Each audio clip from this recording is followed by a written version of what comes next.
Welcome to Ajmal IAS Academy. Today we'll be discussing current affairs from 29th of November to 4th of December. Alright, so let's start. The topics to be covered for today are Textile RAMS scheme boosting research innovation in India's textile sector. The second scheme which will be discussed would be India launches 7,280 crore scheme for rare earth magnet manufacturing. Third scheme is related. Third current affairs is related to downgrading of India's rating by IMF. All right. Fourth scheme is related to DGCA orders with respect to software upgrade on Airbus aircraft, and the fifth scheme is related to SIM binding for messaging platforms. All right. Sixth news is related to protecting states' fiscal space, and seventh news is related to GPS spoofing, and eighth news is related to slide of rupee below 90 mark. All right. Okay. So let's start today's discussion.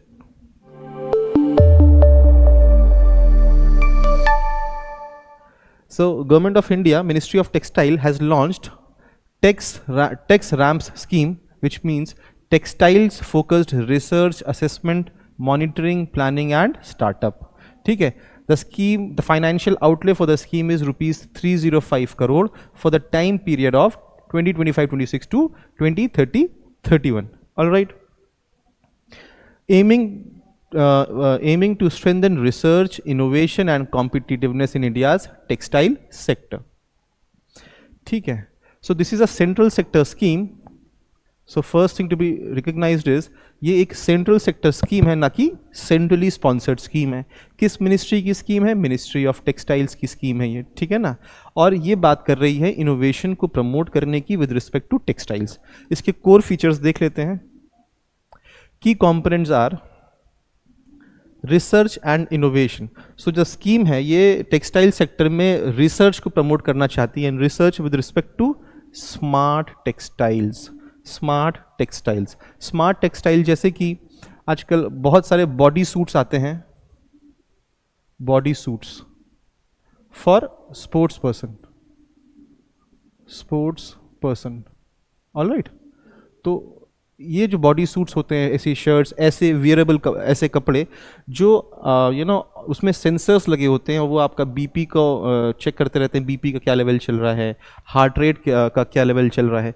तो ठीक है ना. फिर कुछ आजकल ऐसे कपड़े आ रहे हैं जो ऑटोमेटिक क्लिनजिंग होती है, जिनको आप बस सनलाइट में आप डाल देंगे तो उनके अंदर कुछ नैनो टेक्नोलॉजी का इस्तेमाल होता है, like titanium oxide and other components, जो ऑटोमेटिकली बैक्टीरिया को किल कर देता है in the presence of sunlight.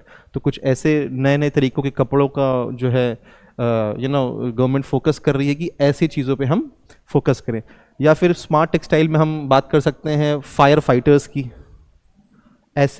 ऐसे सूट्स बनाए जाएं फायर फाइटर्स के लिए, जो कहीं पे भी अगर आग लग गई है तो वहाँ पे जो फायर फाइटर्स अगर जा रहे हैं आग को बुझाने के लिए, तो उनके सूट्स जो है हीट रेजिस्टेंट रहें. ऑलराइट. और आसानी से जले ना. So that is the level of technology which is being trying to be utilized to promote the textile sector. Fine. Acha, why is this textile sector chosen by the government? Because textile sector is very much labor intensive. It is very much labor intensive. All right. तो employment generation के chances बहुत ज़्यादा हैं इसमें. किसके chances बहुत ज़्यादा हैं? Employment generation पे. ठीक है. Fine. So research and innovation को प्रमोट करना है with respect to smart textiles.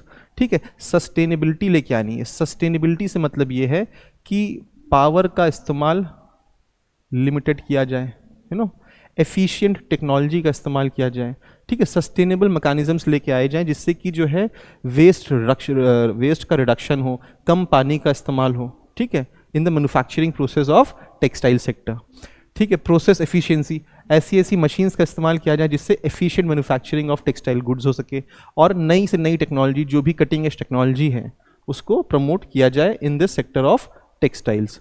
आगे बात की जाए तो next component is data analytics and diagnostics. Data analytics and diagnostics, तो बेसिकली इसमें बात की जा रही है कि कितने लोग मैपिंग करनी जाए, कि एम्प्लॉयमेंट मैपिंग करी जाए कि जो भी लेबर फोर्स है जो टेक्सटाइल सेक्टर्स में काम कर रहा है उनके स्किल्स कैसे हैं, कहाँ कहाँ कौन कौन किस किस कैपेसिटी में काम कर रहा है। सो एक होलिस्टिक डेटा रहेगा तो पॉलिसी मेकिंग में बहुत ज़्यादा हेल्पफुल रहेगा।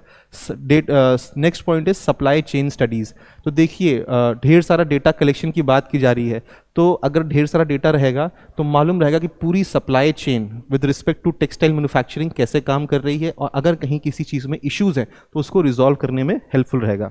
तो सप्लाई चेन की अगर हम बात करें यहाँ पे, तो सप्लाई चेन जैसे कि दिस गिनर्स गिनिंग स्टेज पे है, या वीविंग स्टेज, थ्रेड्स के वीविंग स्टेज पे है, या फिर गारमेंट मैन्युफैक्चरर्स,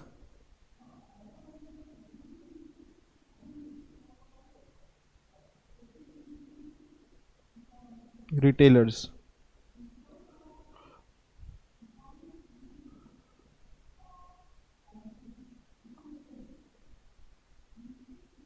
तो देखिए ये मैंने बनाया है एक supply chain with respect to textile sector. ठीक है, तो फार्मर्स या रॉ मटेरियल सप्लायर्स जो भी होंगे वो सप्लाई करेंगे किसको, गिनर्स को।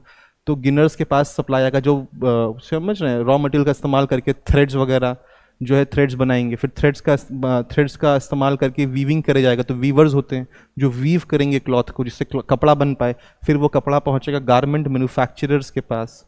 ठीक है, और ये अपनी मशीन्स के ज़रिए टेक्सटाइल्स का जो भी कपड़े बनने हैं उसका प्रोडक्शन करेंगे, और फिर वहाँ से फैक्ट्री ओनर्स के यहाँ से सामान पहुँचेगा होलसेलर के पास, फिर पहुँचेगा रिटेलर के पास। तो ये पूरी एक सप्लाई चेन है। तो ये सप्लाई चेन में अगर डेटा ढेर सारा गवर्नमेंट के पास रहेगा, या फिर जितने भी पॉलिसी मेकर्स हैं उनके पास डेटा रहेगा, तो किस स्टेज पे क्या प्रॉब्लम अराइज हो रही है उसको आराम से हम निकाल सकते हैं, and accordingly we can take remedial steps to resolve the supply chain disruptions. ठीक है, फिर बात की गई है डेटा एनालिटिक्स एंड डायग्नोस्टिक्स की, कि एक इंडिया के साइज़ का सर्वे किया जाए, मतलब इंडिया में जो normal size with respect to clothes क्या है, कैसा है। तो इससे क्या निकल के आएगा, बेटर अंडरस्टैंडिंग ऑफ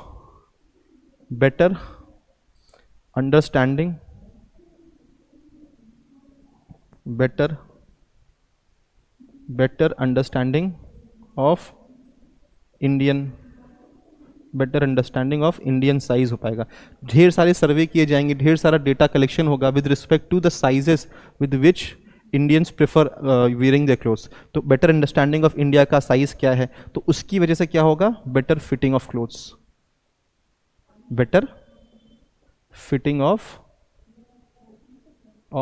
होगा। All right, better fitting of clothes होगा। ठीक है, फिर इसी के बाद जो है इंटीग्रेटेड टेक्सटाइल स्टैटिस्टिकल सिस्टम। ठीक है, इंटीग्रेटेड टेक्सटाइल स्टैटिस्टिकल सिस्टम। तो इस सिस्टम में क्या होगा, बेसिकली जो है ना, ये भी एक सिस्टम क्रिएट किया गया है। इसके ज़रिए मालूम किया जाएगा कि कितना प्रोडक्शन हो रहा है टेक्सटाइल्स का, कितने अमाउंट का एक्सपोर्ट हुआ है टेक्सटाइल्स का। ठीक है, तो जितना भी डेटा होगा related with respect to textile sector वो सारा इस पोर्टल पे, इस सिस्टम पे बेसिकली अपलोड किया जाएगा, जिसकी वजह से पॉलिसी मेकिंग में हेल्प होगा एंड मॉनिटरिंग में हेल्प हो सकेगा। तो 3 बेसिक कंपोनेंट्स अभी तक के जो हमने डिस्कस किए हैं वो हैं रिसर्च एंड इनोवेशन को प्रमोशन करना in the textile sector, data analytics and diagnostics को प्रमोट करना। ठीक है, इंटीग्रेटेड टेक्सटाइल स्टैटिस्टिकल सिस्टम बनाना है। साथ ही साथ नेक्स्ट कंपोनेंट जो है वो है कैपेसिटी डेवलपमेंट करना। तो जो भी वर्कर्स एंड लेबर्स हैं उनका स्किलिंग करते रहना, उनका री स्किलिंग करना, उनकी ट्रेनिंग करना, तो उससे रिलेटेड है कैपेसिटी डेवलपमेंट का कंपोनेंट। तो गवर्नमेंट का फोकस है capacity development of labours, weavers, ginners, garment manufacturers and the workers working in the garment manufacturing company. Alright, marketing of Indian products, plenty of other stuff. फिर startup and innovation support. तो देखिए government चाहती है कि incubators लेके आए, hackathons लेके आए, अकेडमिया इंडस्ट्री कोलैबोरेशन लेके आए। इसका मतलब ये है जैसे कि गवर्नमेंट चाहती है जो भी टेक्सटाइल सेक्टर हमारा प्रॉब्लम्स फेस कर रहा है उसको प्रमोट किया जाए एंड उससे रिलेटेड हैकाथॉन्स या इंक्यूबेटर्स लगाए जाएं। और hackathons is just like a science exhibition जहां लोग नए नए प्रोडक्ट्स लेके अपना शो करते हैं to solve the real world problem in any sector. तो अगर टेक्सटाइल सेक्टर का हैकाथॉन को ऑर्गेनाइज करेंगे तो जितने भी इंजीनियर्स वगैरह वगैरह या जो भी एक्सपर्ट्स हैं वो सोल्यूशंस लेके आएंगे with respect to textile sector की कैसे इस सेक्टर को हम और प्रमोट कर सकते हैं। ठीक है, एकेडमी इंडस्ट्री या कोलाबोरेशन से मतलब ये है जितने भी हमारे यहाँ फैशन टेक्नोलॉजी के इंस्टीट्यूट्स हैं, फैशन टेक्नोलॉजी के इंस्टीट्यूट्स हैं या अदर टेक्नोलॉजिकल इंस्टीट्यूट्स हैं जो कहीं ना कहीं टेक्सटाइल से रिलेटेड काम कर रहे हैं, ठीक है, उनको कोलैबोरेट किया जाएगा इंडस्ट्रीज़ के साथ कि क्या क्या रियल टाइम प्रॉब्लम्स फेस की जा रही हैं बाय टेक्सटाइल इंडस्ट्रीज़। तो जब academia with their brains, with their expertise will collaborate with the industries, तो कहीं ना कहीं नए न्यू एंड न्यू सोल्यूशंस निकल के आएंगे जो कहीं ना कहीं टेक्सटाइल सेक्टर को प्रमोट और हेल्प करने में फोकस करेंगे। ऑल राइट, अच्छा, इस स्कीम का सिग्निफिकेंस रहेगा ग्लोबल कॉम्पिटिटिवनेस बढ़ेगा इंडियन टेक्सटाइल्स का, सही बात है, रिसर्च होगा, ठीक है, लेबर का ट्रेनिंग होगा, लेबर की स्किलिंग होगा, तो कहीं ना कहीं जो इंडियन प्रोडक्ट्स हैं वो ज़्यादा अच्छे रेट्स पे या कॉम्पिटिटिवनेस इंडियन प्रोडक्ट्स की बाहर के मार्केट्स में ज़्यादा बढ़ेगी, ज़्यादा एक्सेप्टेंस होगा इंडियन प्रोडक्ट्स का in the market of abroad. All right, evidence based policy making through integrated data system होगा, ठीक है, पॉलिसी देखिए इतना सारा डेटा कलेक्शन हो रहा होगा with respect to textile sector, तो कहीं ना कहीं पॉलिसी मेकिंग में वो हेल्प करेगा। स्मार्ट टेक्सटाइल टेक्नोलॉजीज लेके आएगा मार्केट में ये, ठीक है, एम्प्लॉयमेंट पोटेंशियल बहुत ज़्यादा है इसका, ठीक है, and it will deepen the cooperation between states, academia and government. So the scheme is like a very good scheme for the textile sector which has the potential to overhaul the this textile sector of India. All right, let us solve a question, a prelims question on the scheme. Tex Ramps scheme recently in news primarily focuses on export subsidies for textile manufacturers. No. Research, data systems and innovation support in textiles, yes. It supports research, data and innovation support in textiles. C option is obviously wrong, D is also wrong, fine. Now let's move forward on our next news, which is India launches a 7,280 crore rupees scheme for rare earth magnet manufacturing. Rare earth magnet manufacturing. So the scheme basically is related to rare earth magnet. But before starting, what are rare earth?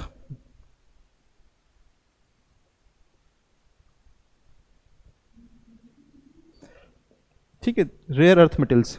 The word says rare, but the thing is these metals are a group of 17 metals, ठीक है, which are not rare actually, but the extraction of these metals extraction of these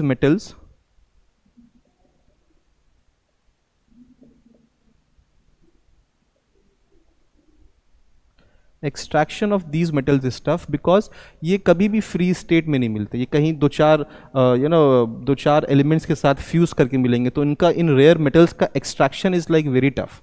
so that is why they are known as rare earth metals. Specially lanthanides एक series है जिसके अंदर ये metals आते हैं, ठीक है. तो इसी सीरीज के मेटल्स की बात हो रही है कि इंडिया जो है रेयर अर्थ मैग्नेट मैन्युफैक्चरिंग के प्रमोशन के प्रोडक्शन एंड प्रमोशन को बढ़ावा देना चाहता है. अच्छा, what is the reason why does India wants to manufacture magnets which are rare earth magnets in India? The reason is जो रेयर अर्थ मैग्नेट्स हैं, रेयर अर्थ मैग्नेट्स ये आने वाले टाइम में दिस क्रिटिकल टेक्नोलॉजीज में बहुत ज़्यादा इस्तेमाल होते हैं. Critical technologies with respect to renewable energy,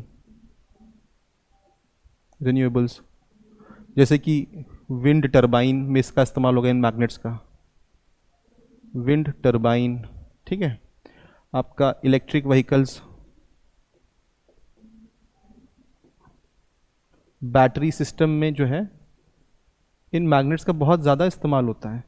अच्छा, कन्वेंशनल मैग्नेट जो होते हैं, जो फ्रिज मैग्नेट होते हैं, कन्वेंशनल मैग्नेट होते हैं, तो जो कन्वेंशनल मैग्नेट्स हैं, फ्रिज मैग्नेट्स, जो कन्वेंशनल मैग्नेट्स हैं, फ्रिज मैग्नेट्स, तो फ्रिज मैग्नेट्स का जो मैग्नेटिक फील्ड है वो बहुत कम है compare to rare earth magnets.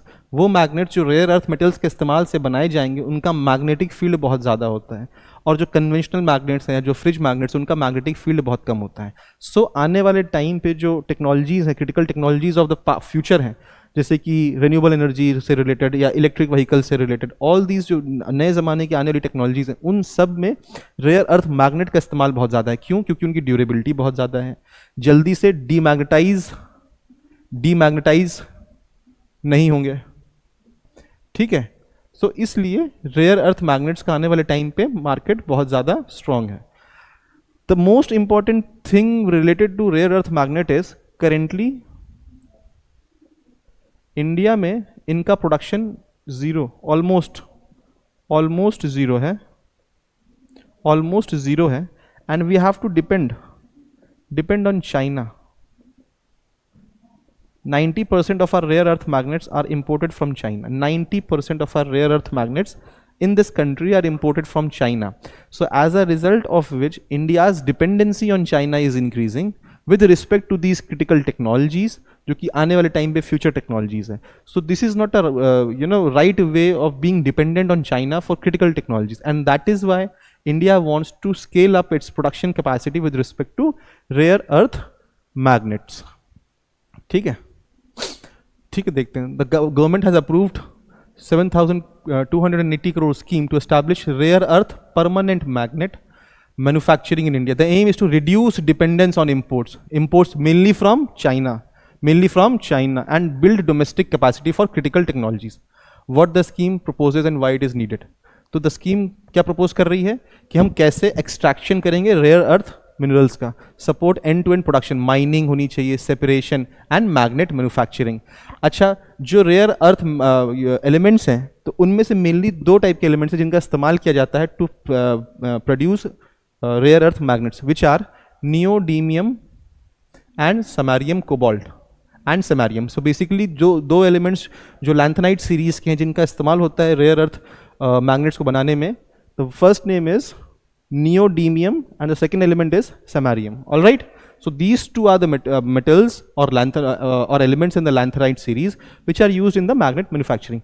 क्यों ज़रूरत है? India imports 95% of its rare earth magnets, 95%. Essential for cutting technologies like clean energy, electronic sectors, defense.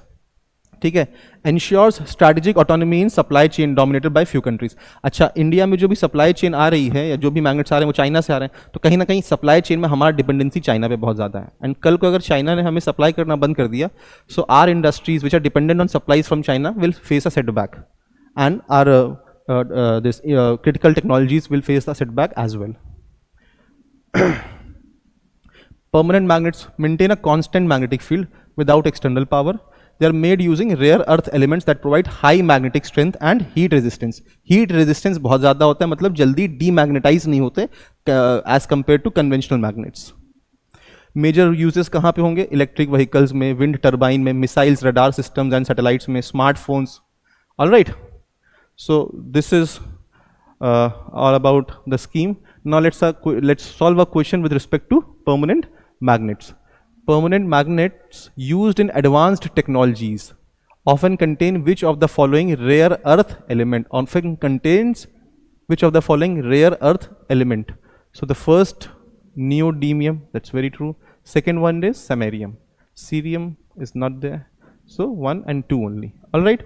So neodymium and samarium are the two elements from the rare earth series which are used in the production of permanent magnets. All right, let's move on to our next news. Next news is related to IMF and its grading of India. ठीक है, तो India ने IMF ने India को C grade दिया है India, IMF ने India को सी ग्रेड दिया है, which means basically IMF countries को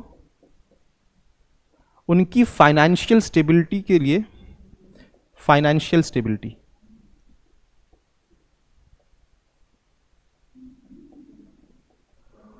ग्रेड्स देता है।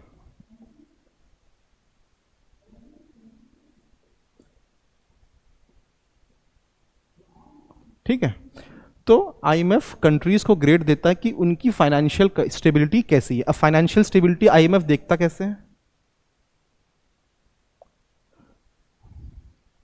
आईएमएफ कुछ इंडिकेटर्स का इस्तेमाल करता है, जैसे कि डेट ऑन गवर्नमेंट,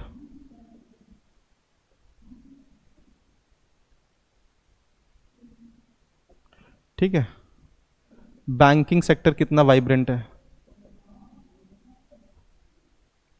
ठीक है,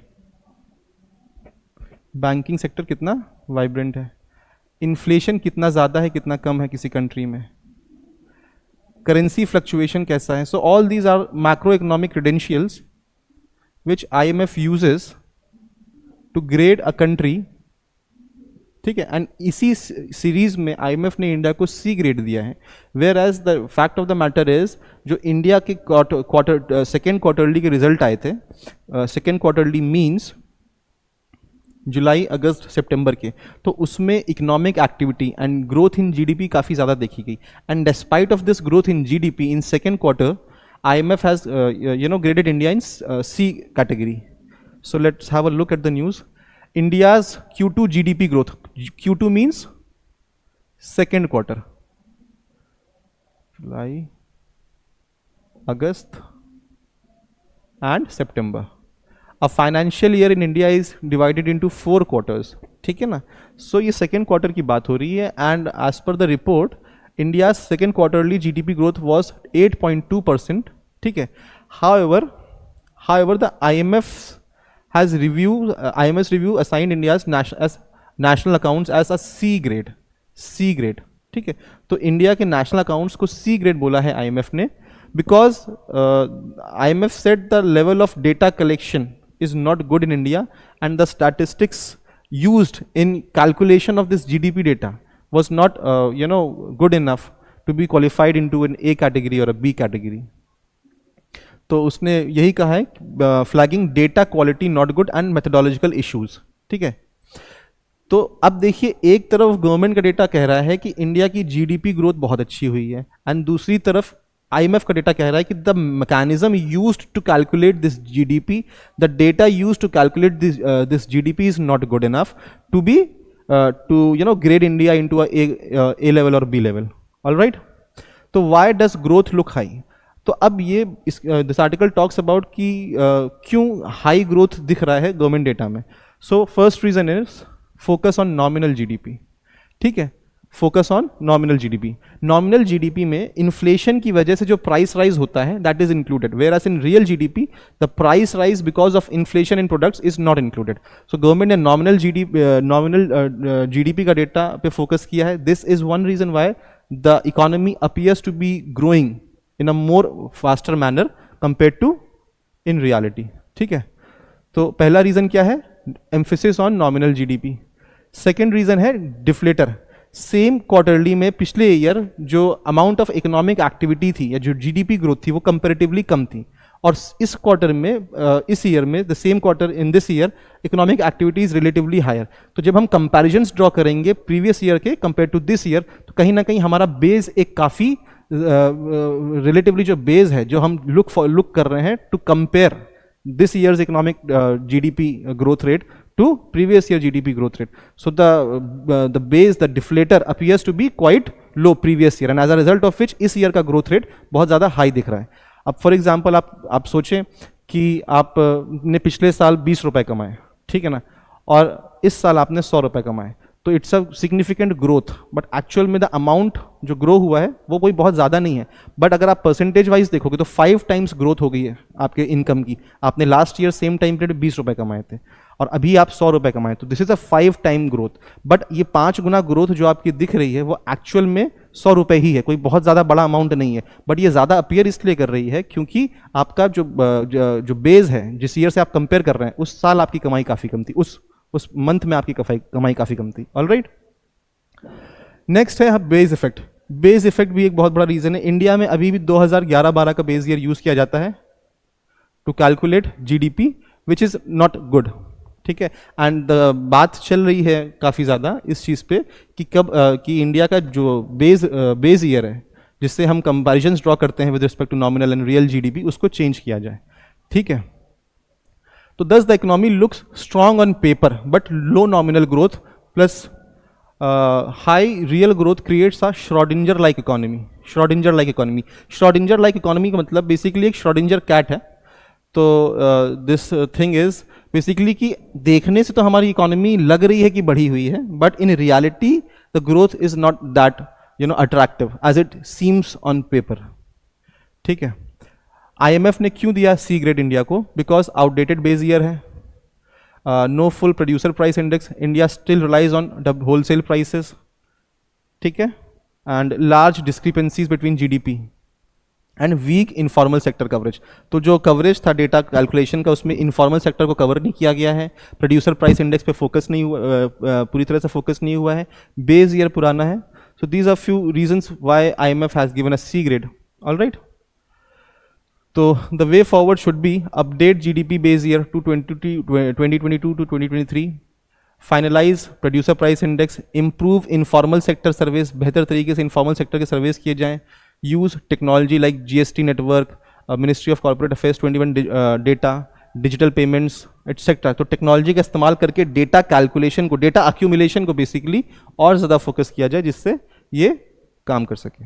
ठीक है, स्ट्रेंथन नेशनल स्टैटिस्टिकल ऑफिस को और स्ट्रेंथन करें, उनको और केपेबल बनाएं कि वो ज़्यादा अच्छे से डेटा को कैलकुलेट कर सकें, और इन ग्लोबल बेस्ट प्रैक्टिसेस को हमें यूज़ करना चाहिए। ठीक है, आगे देखते हैं। एक क्वेश्चन इसमें we can solve. Consider the following statement, GDP deflator is the ratio of nominal to real GDP. GDP deflator is the ratio of nominal to real GDP. ठीक है, a fall in GDP deflator increases real GDP growth even if actual output does not change. This is true. Producer price index is currently used as the official base for Indian GDP calculation. No, this is not right. Producer price index is not used. So the answer would be 1 and 2. All right. Moving on to the next news. The next news is related to DGCA and its order for urgent software upgrade. ठीक है, तो इस news को शुरू करने से पहले एक बैकग्राउंड मैं बता देता हूँ आप लोग को। क्या हुआ कि एयरबस नाम की एक एयरक्राफ्ट कंपनी है, उसकी कुछ सीरीज ऑफ एयरप्लेन्स में एक मैल फंक्शन देखा गया, और मैल फंक्शन कुछ ऐसा था कि जो सॉफ्टवेयर जो सेंसर्स थे एरोप्लेन के, उसमें कुछ प्रॉब्लम्स पकड़ी गई। एंड जो ये प्रॉब्लम्स थी उन एरोप्लेन्स के सेंसर्स में, this problem was because of solar radiations. तो जब प्लेन हवा में था या एक्सेसिव सोलर रेडिएशन से उसको सोलर रेडिएशंस उसके ऊपर पड़ी या फिर सोलर स्टॉर्म्स पड़े उसके ऊपर, तो सेंसर्स ने कुछ काम करने में मैल फंक्शनिंग दिखाया, जिसकी वजह से एयरक्राफ्ट के कंप्यूटर्स में इंफॉर्मेशन गलत इंफॉर्मेशन आई। फॉर एग्जांपल, अगर आप ये सोचिए कि कोई प्लेन किस डिग्री में उड़ रहा है या क्या स्पीड पे उड़ रहा है, ठीक है, किस हाइट में उड़ रहा है, तो ये सारी इन्फॉर्मेशन कंप्यूटर को मिलती है एरोप्लेन के सेंसर्स से। और अगर सेंसर्स में कुछ मैल फंक्शन हुआ तो कहीं ना कहीं ये जो इन्फॉर्मेशन सेंसर्स दे रहे हैं कॉकपिट में, जो कंप्यूटर्स हैं और या जो ही इलेक्ट्रॉनिक मशीन्स एक कॉकपिट में रखी होती हैं, तो वो ये सेंसर्स उनको गलत इन्फॉर्मेशन देंगे, which will be very dangerous for a plane flying at a huge height. Alright, तो फिर से तो यही बैकग्राउंड है इस न्यूज़ का, तो उसी से रिलेटेड न्यूज़ है, आइए देख लेते हैं। India's aviation regulator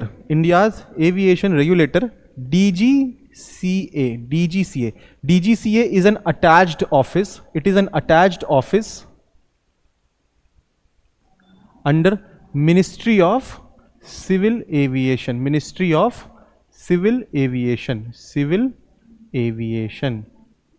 Attached office under Ministry of Civil Aviation. ठीक है, DGCA का काम क्या है? एयर ट्रैफिक को रेगुलेट करना, एयर ट्रैफिक रेगुलेशन, ठीक है, एयर ट्रैफिक को रेगुलेट करना। इसी के साथ साथ DGCA जो है इंस्पेक्शन करता है, inspection of planes and airports.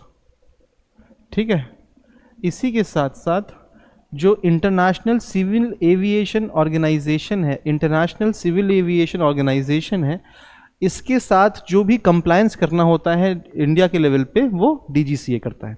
So DGCA ordered airlines to urgently install a software fix on Airbus 320 family. तो एयरबस उस एयरक्राफ्ट का नाम है, और किस फैमिली के एयरक्राफ्ट थे? A320 family aircraft. After Airbus issued a safety alert, aircraft without the modification had to be grounded. तो एयरबस जो कंपनी है उसने देखा अब्रॉड में उसके कुछ प्लेन्स उड़ रहे थे, A320 फैमिली के एयरक्राफ्ट्स थे, तो उसमें सेंसर्स ने सही इंफॉर्मेशन नहीं दी, जिसकी वजह से कुछ माल फंक्शनिंग हुआ। ऑलराइट, उसकी वजह से कुछ माल फंक्शनिंग हुआ, and as a result of which immediately Airbus ने उस माल फंक्शनिंग को रिमूव किया, उसको इम्प्रूव किया, उसको सही किया। जैसे हमारा लैपटॉप या हमारे फोन्स टाइमली अपडेट मांगते हैं, सिमिलरली उस केस में भी हुआ कि एयरबस ने तुरंत अपने सॉफ्टवेयर अपग्रेड सिस्टम को अपग्रेड करने को बोला, और जिन भी फ्लाइट्स ने, जिन भी एयरक्राफ्ट्स में ये अपडेट नहीं किया, उन फ्लाइट्स के लिए डीजीसीए ने कहा कि उनको उड़ान भरने ना दी जाए, they shouldn't be allowed to fly. Alright, so this is the basic crux of the news. ठीक है, why was the update needed? A recent incident abroad showed that intense solar radiation could corrupt aircraft sensors। तो aircraft के sensors में परेशानियां हुई, उसके sensors ने सही से इंफॉर्मेशन नहीं पहुंचाई कॉकपिट में जो इलेक्ट्रॉनिक मशीन्स रखी हुई हैं। क्यों? क्योंकि सोलर रेडिएशन की वजह से कुछ माल फंक्शनिंग हुआ। तो एयरबस ने आइडेंटिफाई किया कि several A320 family aircraft, mainly 319, 320, 321, that could face flight control glitches without the software patch. तो जब ऐसा सेंसर्स कर रहे हैं तो इमीडिएटली जो है अपडेट करने की जरूरत आई उन सेंसर्स को, और अगर उनको अपडेट ना किया जाता तो एयरक्राफ्ट की फ्लाइंग में कुछ बड़ा डिजास्टर हो सकता था। The fix updates the mandatory modification to ensure flight computers remain stable under high radiation condition. तो this flight computers remain stable under high radiation conditions. Alright, ठीक है, इंप्लीकेशंस क्या होंगे? इमीडिएट ग्राउंडिंग, जो फ्लाइट्स को रोक दिया गया जिन्होंने सिस्टमेटिक अपडेट नहीं किया अपने सेंसर्स में, तो अब ठीक है उनको ग्राउंडिंग किया गया, तो ट्रैवल डिसरप्शंस नहीं होंगे। ठीक है, कंप्लायंस जल्दी हो जाएगा। पैसेंजर सेफ्टी को इंश्योर किया गया है, यहाँ पे रियल टाइम सेफ्टी मॉनिटरिंग की गई है। सो एयरबस ने काफ़ी जो है एक्टिवली काम किया इसमें, रियल टाइम सेफ्टी अलर्ट्स भेजे, और अकॉर्डिंगली डीजीसीए ने भी अपना तुरंत उसमें रूल्स निकाल दिए। ठीक है, तो दिस वाज इट। एमसीक्यू कर लेते हैं इस न्यूज़ से रिलेटेड। DGCA recently ordered software upgrades on Airbus aircraft considering the following. The issue was linked to corruption of aircraft data due to solar radiation. Very सही, बिल्कुल सही बात है। सोलर रेडिएशन की वजह से सेंसर्स ने काम नहीं किया, एंड एज अ रिजल्ट सही इंफॉर्मेशन एयरक्राफ्ट कंप्यूटर्स में नहीं पहुंच पाई। A320 family aircraft are produced by both Boeing and Airbus. No, Boeing से नहीं प्रोड्यूस किए जाते, एयरबस से प्रोड्यूस होते हैं। So second statement is wrong. And third, DGCA can ground aircraft under India's civil aviation requirements. सही बात है, DGCA is the main regulator with respect to grounding of aircraft in the country. As a result, third statement is right. So the answer would be A, 1 and 3 only. ठीक है, let's move on to the next news. Next news is about government orders SIM binding for messaging platforms. Messaging platforms जैसे कि Telegram, जैसे कि WhatsApp, जैसे कि आपका discuss. ठीक है, तो बहुत सारे ऐसे प्लेटफॉर्म्स हैं जो हम लोग अपने मोबाइल फ़ोन्स में इस्तेमाल करते हैं। तो गवर्नमेंट ने कुछ ऐसा ऑर्डर निकाला है कि अगर किसी मोबाइल फ़ोन में या किसी भी डिवाइस में सिम नहीं होगा, टैब में सिम नहीं है, तो आप 6 घंटे से ज़्यादा व्हाट्सएप और टेलीग्राम का इस्तेमाल नहीं कर पाएंगे। जैसे हम लोग कई बार व्हाट्सएप वेब को खोल लेते हैं अपने कंप्यूटर्स में, और उससे काफ़ी दिनों तक हम लोग व्हाट्सएप चला लेते हैं या टेलीग्राम चला लेते हैं। तो इस फीचर को ख़त्म करने के लिए गवर्नमेंट ने ऑर्डर निकाले हैं SIM binding for messaging platforms. मतलब कि if you want to run WhatsApp and Telegram, you need to ensure that a SIM is embedded in the device, and then only you can run it flawlessly. ठीक है, क्यों ऐसा करने की ज़रूरत थी? क्योंकि बहुत बार ऐसा देखा गया है, हम लोग क्या जो it is like very normal for all of us कि हम लोग क्या करेंगे कि मोबाइल फ़ोन्स में हम लोग व्हाट्सएप को इंस्टॉल कर लेंगे। ठीक है, उसमें सिम पड़ा होगा। ठीक है, और फिर बाद में हम उस सिम को निकाल सकते हैं और व्हाट्सएप को वाईफाई के जरिए चलाते रहते हैं। ठीक है, तो ये ऐसा कई केसेस में देखा गया। टेलीग्राम में भी आप लैपटॉप में टेलीग्राम चला सकते हैं, टैब में टेलीग्राम चला सकते हैं। कैसे चला सकते हैं? अगर आपके पास एक एक्टिव सिम है, उस सिम से आप ओटीपी को लेकर आप अदर डिवाइसेस में जिसमें क्या कहते हैं आपका जो सिम कार्ड नहीं है उसमें भी आप व्हाट्सएप चला सकते हैं या फिर टेलीग्राम चला सकते हैं। वेरी कॉमनली हम लोग वाईफाई के ऊपर व्हाट्सएप चलाते रहते हैं अपने डिवाइस में, चाहे उस डिवाइस में सिम कार्ड हो या ना हो। इसका बहुत ही ज़्यादा मिसयूज़ हो रहा है। Misuse in the sense, imagine करिए कि मेरे पास दो फ़ोन्स हैं, या मेरे पास एक टैब है और एक फ़ोन है। मेरे पास फ़ोन में सिम कार्ड है और टैब में मैं व्हाट्सएप चला रहा हूँ वाईफाई के ज़रिए। ठीक है, उसमें कोई सिम कार्ड नहीं है। अब मैं किसी दूसरी कंट्री में चला जाऊँ, इमेजिन करिए मैं रशिया में चला गया। ठीक है, और उस व्हाट्सएप नंबर को जो मेरी डिवाइस में सिम जिसका है ही नहीं, उस व्हाट्सएप नंबर से मैं अगर कॉल करता हूँ इंडिया में, तो इंडिया में क्या दिखाएगा कि कोई इंडिया का नंबर है जो आपको कॉल कर रहा है। और इस तरीके से कई बार स्कैम्स, कई बार जो है ये फाइनेंशियल फ्रॉड्स हुए हैं जिसमें इस तरीके की टेक्नोलॉजी का इस्तेमाल किया गया है कि आपकी डिवाइस में सिम कार्ड नहीं है, आप व्हाट्सएप के ऊपर कॉल करते हैं, जिसको आप कॉल कर रहे हैं उसको लगता है कि आप किसी पर्टिकुलर कंट्री या इंडिया से बिलोंग कर रहे हैं, तो वो फ़ोन उठाता है and he gets trapped into various types of frauds. All right, so उसीलिए गवर्नमेंट ने कहा है कि if you want to run Telegram और WhatsApp, you need to ensure that your device has an active SIM card. ठीक है, तो ये था इस न्यूज़ का क्रक्स। आगे देख लेते हैं इस न्यूज़ के बारे में। Department of Telecom has directed messaging platforms WhatsApp, Telegram, Signal to ensure that their service work only when the registered SIM is physically present in the device. Apps must also auto log out. तो auto log out from web sessions every 6 hours. तो WhatsApp web या Telegram web पे हम चला सकते हैं आराम से। तो वो सिर्फ अब उसका टाइम पीरियड कितना रहेगा? हर 6 घंटे में ऑटो लॉग आउट हो जाएगा। Directive is effective from Feb 2026। तो फरवरी 2026 से ये रूल लागू हो जाएगा। ठीक है, what is SIM binding and why needed? SIM binding means an app can operate only if the SIM linked to that account is inserted in the phone. ठीक है, तो अगर मेरा व्हाट्सएप पे कोई नंबर रजिस्टर्ड है तो उस रजिस्टर्ड नंबर का सिम कार्ड मेरे फ़ोन में होना ज़रूरी है, तभी मैं अब व्हाट्सएप चला पाऊंगा, वरना नहीं चला पाऊंगा व्हाट्सएप अपने फ़ोन में। ठीक है, तो क्यों ऐसा करने की जरूरत है? ये to stop cyber frauds who use WhatsApp on devices without the registered SIM, prevent misuse of Indian mobile numbers from outside the country. अब कोई इंडिया का कोई नंबर है, व्हाट्सएप उस इंडिया के किसी नंबर पे रजिस्टर्ड है, अब वो सिम भले ख़राब हो चुका हो बट वो व्हाट्सएप चलता रहेगा लगातार उसी नंबर पे जो सिम ख़राब हो चुका है, जो सिम फेंका जा चुका है या डिस्ट्रॉय किया जा चुका है। अब कोई इंसान इंडिया से इमेजिन समझिए भूटान चला गया, या फिर इन दैट केस श्रीलंका में बैठा हुआ है, या कोई अफ्रीकन कंट्री में बैठा हुआ है, और वो अपने व्हाट्सएप के ऊपर से अगर कॉल करेगा तो व्हाट्सएप में वही इंडिया का नंबर दिखाएगा। ठीक है, और लोगों को लगेगा कि कोई इंसान इंडिया से बैठ के इंडिया में फोन कर रहा है, where as the person is sitting somewhere in Sri Lanka और अफ्रीका और एनी अदर कंट्री। ठीक है, तो traceability of the fraud is very much difficult in this scenario, इसीलिए व्हाट्सएप बाइंडिंग के रूल्स गवर्नमेंट लेकर आई है। ठीक है, improves traceability in cases of online scams, aligns with recent cyber security changes under telecom identified user entities. ठीक है, TIUE rules के अंडर कंप्लायंस भी इंडिया का होगा इससे। ठीक है, इम्प्लीकेशंस क्या होंगे इस ऑर्डर से? तो सिक्योरिटी गेन्स हो पाएंगे, ऑपरेशनल चैलेंजेस खत्म हो जाएंगे। ठीक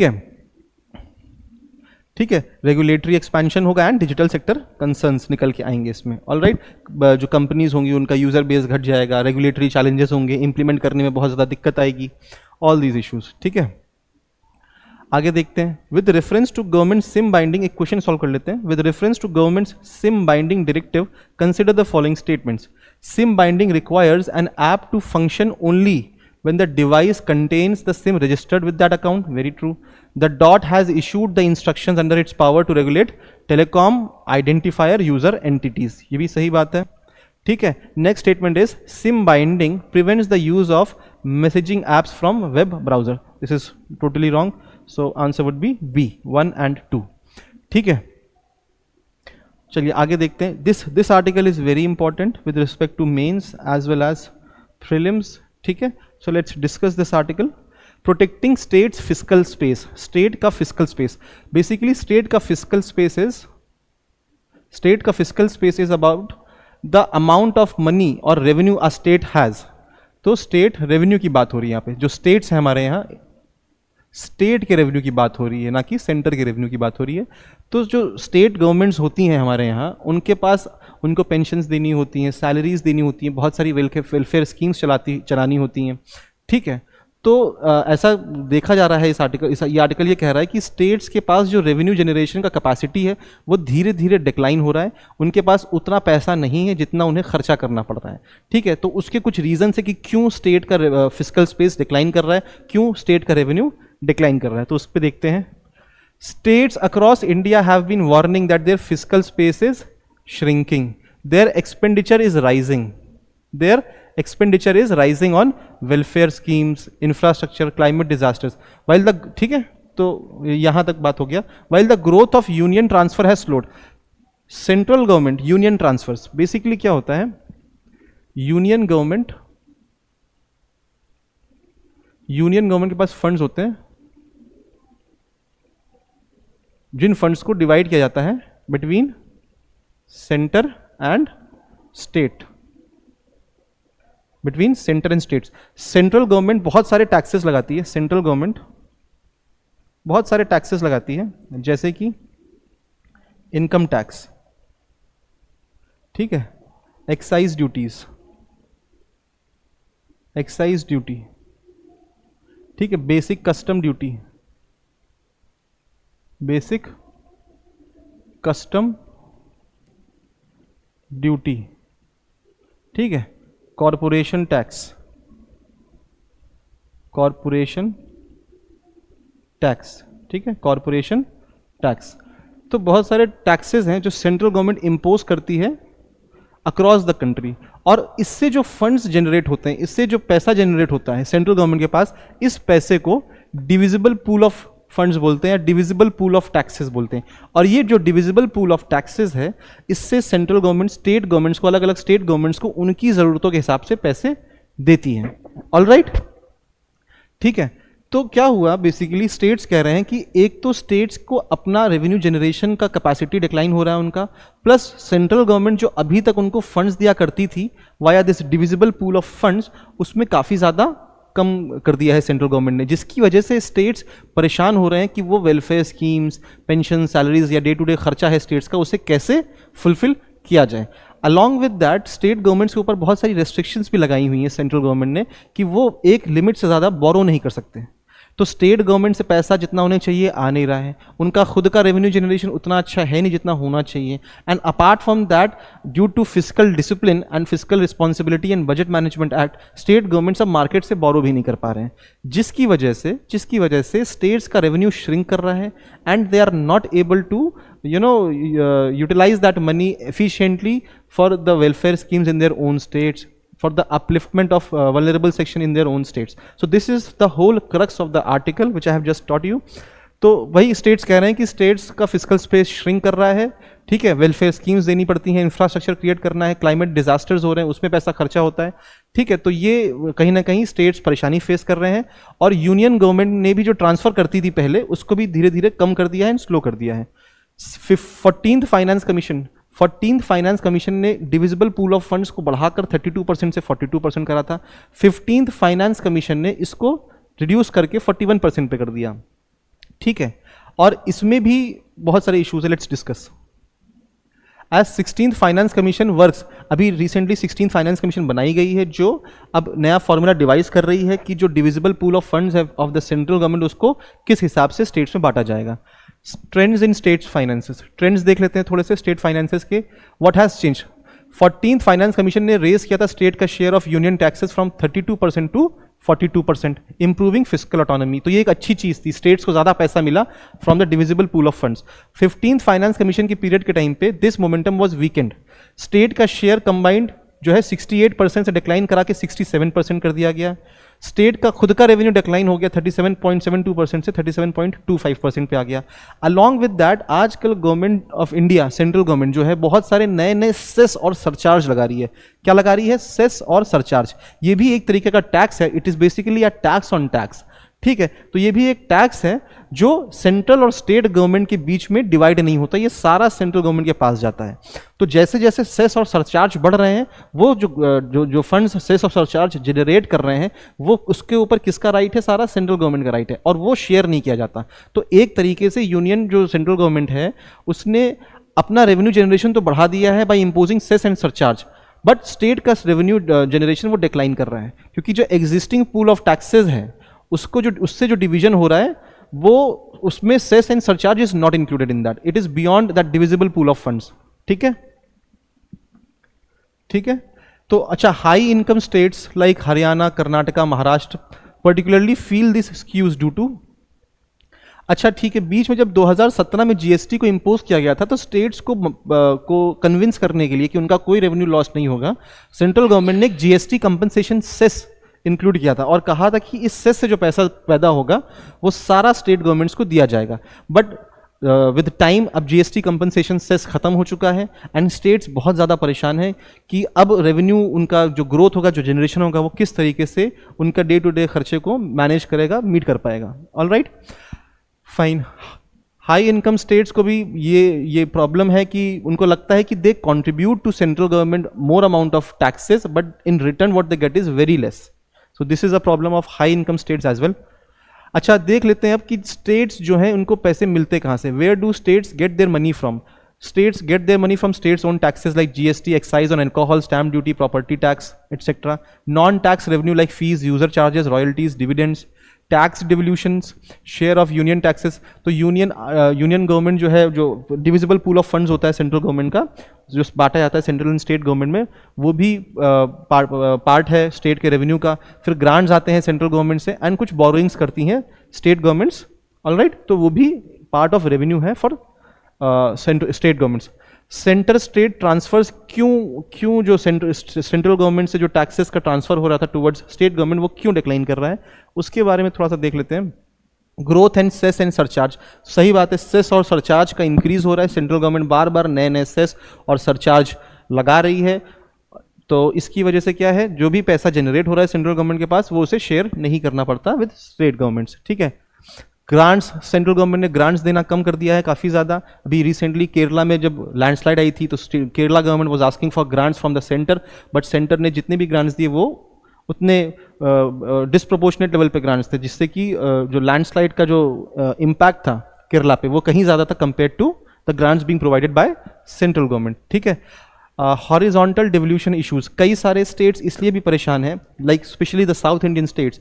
तो बेसिकली जो डिवीजन होता है, फाइनेंस कमीशन जो डिवीजन करती है पैसे का between central government and state governments and किस स्टेट को कितना पैसा मिलना चाहिए, उसका बेसिकली क्राइटेरिया होता है। उन क्राइटेरिया में एक क्राइटेरिया है पॉपुलेशन का। ठीक है, तो जिस स्टेट की ज़्यादा पॉपुलेशन होती है उस स्टेट को ज़्यादा अमाउंट ट्रांसफ़र करता है सेंट्रल गवर्नमेंट, जिस स्टेट की कम पॉपुलेशन होती है उसको कम ट्रांसफ़र मिलता है सेंट्रल गवर्नमेंट से। So that is painful for southern states because Kerala, Tamil Nadu, Karnataka, इन लोगों ने बहुत एक्टिवली जो है population stabilisation and population reduction पे काम किया, जिसकी वजह से इन स्टेट्स की जो फर्टिलिटी रेट है वो डिक्लाइन किया है। So they are saying that they are being disincentivised for good work. तो ये भी एक रीज़न है। The 15th finance commission uses factors like income distance, population. तो पॉपुलेशन एक फैक्टर है कि भाई सदर्न स्टेट्स का कहना ये है कि हम एक अच्छा काम कर रहे हैं, we are trying to control the population in our states and as a result of which we are being disincentivised by central government by giving lesser amount of funds and giving those states जिन्होंने population stabilisation नहीं किया उनको ज़्यादा funds दे रहे हैं central government. तो ये भी is also issue with this. Borrowing restrictions, मैंने बताया स्टेट गवर्नमेंट्स के ऊपर बोरोइंग के रेस्ट्रिक्शंस लगा रखे हैं सेंट्रल गवर्नमेंट ने बिकॉज ऑफ FRBM एक्ट। ठीक है, so as a result of which states को लग रहा है कि उनका फिजिकल स्पेस बहुत तेज़ी से डिक्लाइन कर रहा है, कम हो रहा है and they are facing problems and they may likely face problems as well in the coming time. ठीक है, तो that is all. The way ahead क्या होनी चाहिए, the way ahead strengthening physical federalism. ठीक है, तो इसमें क्या करेंगे, इसमें हम जो है रिफॉर्म करें यूनियन और स्टेट के ट्रांसफर्स को, लिमिट करें over use of cess and surcharge, ensure करें प्रिडिक्टेबल ट्रांसपेरेंट डिवोल्यूशन को। ठीक है, हॉरिजॉन्टल डिस्ट्रीब्यूशन फार्मूला को हम रिफॉर्म करें जिससे हम सदर्न स्टेट्स के कंसर्न्स को भी हम हाईलाइट कर पाएँ, रिवॉर्ड करें एफिशिएंसी को एंड गुड गवर्नेंस को, जैसे सदर्न स्टेट्स ने एफिशिएंट रह के अच्छे से इंप्लीमेंट किया पॉपुलेशन स्टेबलाइजेशन मेजर्स, तो उनको डिसइंसेंटिवाइज करने से ज़्यादा बेहतर है इंसेंटिवाइज किया जाए without undermining equity for poorer states. ठीक है, तो इस तरीके से टैक्स डिवोल्यूशन होना चाहिए बिटवीन डिफरेंट स्टेट्स कि जो एफिशिएंट स्टेट्स हैं या गुड गवर्नेंस कर रहे हैं उनको फ़ायदा भी हो, जो स्टेट्स रिच हैं और ज़्यादा पैसा दे कंट्रीब्यूट कर पा रहे हैं उनको भी फ़ायदा हो, along with keeping in mind the concept of equity कि अगर कोई स्टेट गरीब है या पीछे है तो उसको ज़्यादा फंड्स दिए जाएँ टू अपलिफ्ट इट। ठीक है, बोरोइंग लिमिट्स में फ्लेक्सिबिलिटी लेके आए central government with respect to state government. State government को एक बैंड के अंडर उनको जो है अलाउ करना चाहिए और उनकी गारंटी देनी चाहिए कि state governments can borrow from the central government और the market itself. Strengthening states own revenue, state government के जो रेवेन्यू के रिसोर्सेज हैं उसको और स्ट्रेंथन किया जाए, नए नए रिसोर्सेज को ढूंढा जाए। ठीक है, जीएसटी का बेहतर इंप्लीमेंटेशन बनाया जाए, टैक्स बायंसी को इम्प्रूव करें, प्रॉपर्टी टैक्स रिफॉर्म्स किए जाएं, मिनरल रॉयल्टी से भी पैसे जनरेट किए जाएं स्टेट गवर्नमेंट के लिए। So all these things can be done to ensure that physical space of states does not shrinks whereas it expands and states are can easily implement various welfare measures for their people. So that was all about this news. Let's move into next news. GPS spoofing incident reported in Indian airports. तो basically इस news का crux ये है कि कुछ India के airports में ऐसा देखा गया कि जीपीएस स्पूफिंग का एक कॉन्सेप्ट निकल के आया है वहाँ पे। तो जीपीएस स्पूफिंग बेसिकली कुछ नहीं है कि जो ग्लोबल नेविगेशन सैटेलाइट सिस्टम है जिसके ज़रिए जो है जो प्लेन्स हैं हवा में उड़ते हैं उसका नेविगेशन का पाथ फॉलो करते हैं। तो ऐसा देखा गया कि कुछ इस नेविगेशन सिस्टम में कुछ ग्लिचेस आए जिसकी वजह से ये नेविगेशन सिस्टम जो था ये एरोप्लेन्स को गलत रास्ते दिखा रहा था। ठीक है, बिल्कुल ऐसा समझिए कि कोई एक फॉल्स सैटेलाइट हो जो नेविगेशन सिस्टम को कंट्रोल करे एंड अलॉन्ग विद दैट गलत पाथ या गलत रास्ता दिखाए दिस एरोप्लेन्स को। ऑलराइट, तो अब सोचिए कि आप किसी रास्ते पे जा रहे हैं और आप जिस चीज़ का जिस डिवाइस का इस्तेमाल कर रहे हैं, जिस नेविगेशन सिस्टम का इस्तेमाल कर रहे हैं एक रास्ते से दूसरे रास्ते में जाने में, वो आपको गलत रास्ता दिखा दे। ठीक है, तो आप गलत रास्ते पे पहुंच जाएंगे। बट यही चीज़ अगर एरोप्लेन्स के कंटेक्स्ट में सोचिए तो it is more fearful and worrisome कि हवा में अगर गलत पाथ किसी एरोप्लेन को दिखा दिया जाएगा, so that would be a very big issue with respect to this life threatening threat to passengers life.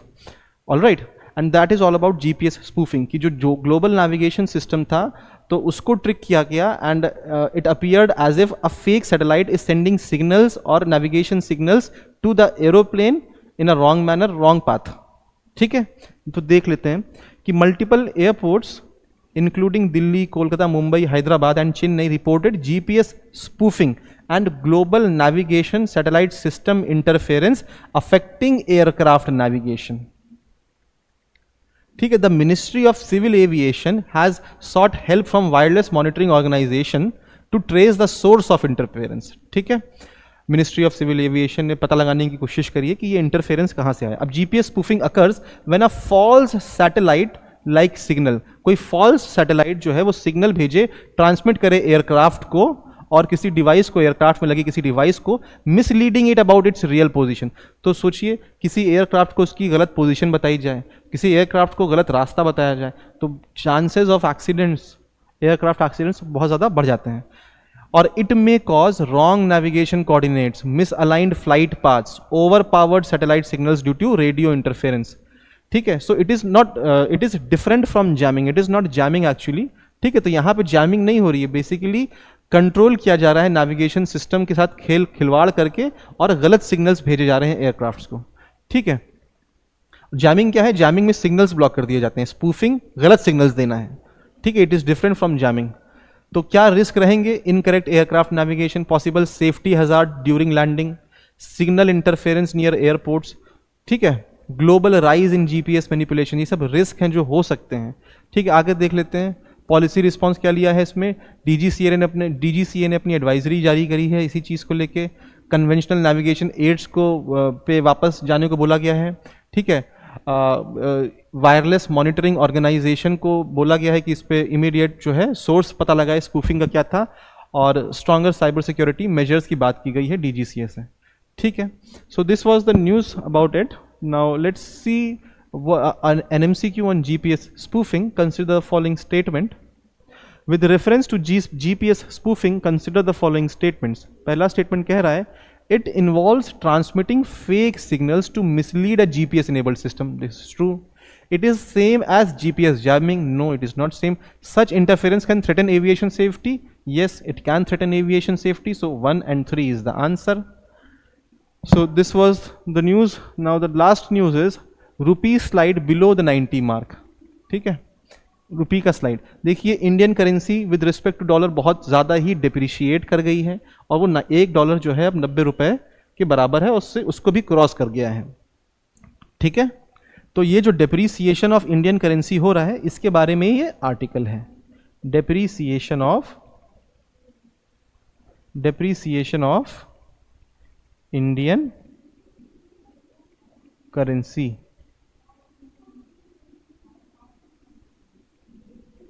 Depreciation of Indian currency, ठीक है। The Indian rupee slipped below the psychologically critical 90 per US dollar amid persistent foreign outflows, a widening trade deficit and weak global sentiment, ठीक है। सो हमारा जो $1 है वो 90 रुपए को क्रॉस कर चुका है, ठीक है। क्यों, उसके रीजंस कुछ बताए गए हैं जो कि हम अभी डिटेल में करेंगे उसके नीचे ही। तो मेजर कॉजेज ऑफ डिक्लाइन क्या है, मेजर कॉजेज, तो पहला है फॉरेन पोर्टफोलियो आउटफ्लोज। देखिए फॉरेन पोर्टफोलियो आउटफ्लोज, जो बाहर से लोग इंडिया में, इंडिया के बैंक्स में, इंडिया के म्यूचुअल फंड्स में, इंडिया के स्टॉक मार्केट में, इंडिया की कंपनी में इन्वेस्ट करने आते हैं शॉर्ट पीरियड ऑफ टाइम के लिए, उसको बोलते हैं फॉरेन पोर्टफोलियो इन्वेस्टमेंट। तो जब ये लोग आते हैं बाहर से तो ये डॉलर लेके आते हैं और इंडिया के मार्केट में इन्वेस्ट करते हैं डॉलर एक्सचेंज करके विद रुपी। अब ऐसा देखा जा रहा है कि ये जो फॉरेन पोर्टफोलियो इन्वेस्टर्स हैं वो इंडिया के मार्केट से एग्जिट कर रहे हैं, तो जब वो जा रहे हैं वापस तो बेसिकली वो अपना डॉलर लेके वापस जा रहे हैं, ठीक है।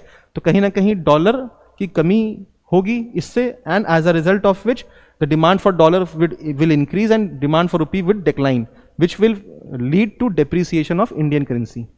Investors pulled out funds due to global uncertainty and better returns elsewhere. तो जो फॉरेन पोर्टफोलियो इन्वेस्टर्स उनको लगा कि इंडिया का मार्केट उतना ज़्यादा भी रिटर्न्स दे नहीं पाएगा, and as a result of which they are pulling out money from the Indian markets and money which they invested in the form of, they brought their dollars and invested in the Indian market after exchanging their dollars with rupee. Now when they are pulling out the money from the Indian companies and Indian banks and Indian stock market, they will take the money back, rupees back, exchange it with dollar and take the dollar away into some other country. So ये एक reason है कि क्यों decline कर रहा है India का रुपया with respect to dollar. Rising import bill, तो देखिए इंडिया में जो है इंपोर्ट बहुत किया जा रहा है, किसको, क्रूड ऑयल को,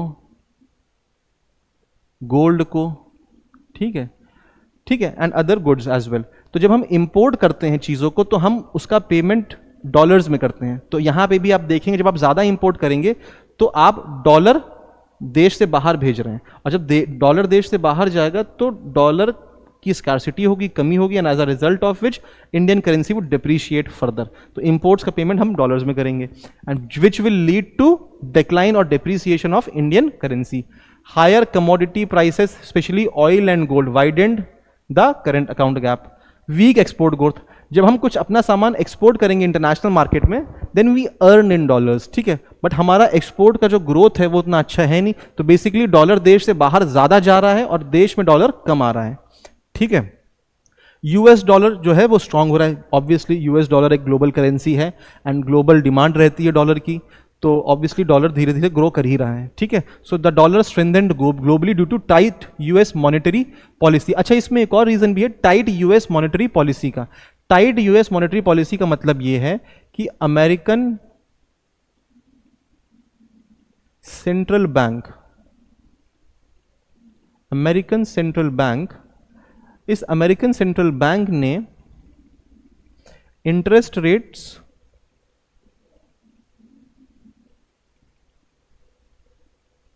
इंक्रीज कर दिए हैं। क्या कर दिए हैं? इंटरेस्ट रेट्स को इंक्रीज कर दिया है।